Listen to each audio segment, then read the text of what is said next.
আমরা এখন জিয়া ব্রিজে। জিয়া ব্রিজ মূলত কয়েকটা বাজার পার করে আসতে হলো। প্রথমে বীরগঞ্জ শহরে আসলাম, দিনাজপুর থেকে প্রায় 30 কিলোমিটার, সেটা হবে উত্তর পূর্বে। সে বীরগঞ্জ শহর থেকে প্রায় 5 কিলোমিটার মানে ঠাকুরগাঁও রোডেই পরে কবিরাজের হাট। কবিরাজের হাট থেকে আবার পূর্বে, তাই না, পূর্বে 6 কিলোমিটার আসার পরে একটা বাজার পাবো গোলাপগঞ্জ নামে। সেই গোলাপগঞ্জ থেকে আবার 6 কিলোমিটার পূর্বে যখন আসবো তখনই চোখে পড়বে জিয়া ব্রিজ, সেই বিশাল ব্রিজ।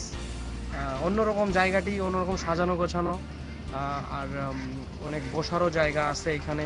ফ্যামিলি নিয়ে অনেকেই হয়তো বা পিকনিক স্পট নিয়ে আসে। আমরা মানে সিজন টাইমে আসতে পারি নাই, হয়তোবা যখন উইন্টার সিজনটা পুরোপুরি পড়ে যাবে তখন এখানে অনেক পিকনিক টিম বা পিকনিক স্পট হিসেবে অনেকে ইউজ করবে এই জায়গাটি।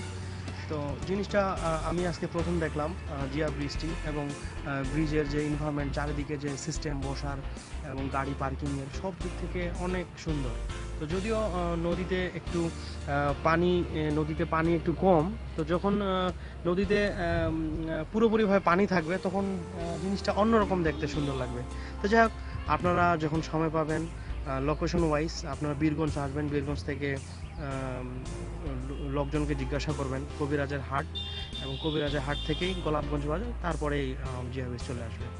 তো ঠিক আছে, আমাদের সাথে থাকুন, আমরা দেখি কতটুকু কাভার আপ করতে পারি। তারপরে হয়তো অন্য কোনো জায়গা আপনাদের সামনে তুলে ধরবো দিনাজপুর। ধন্যবাদ।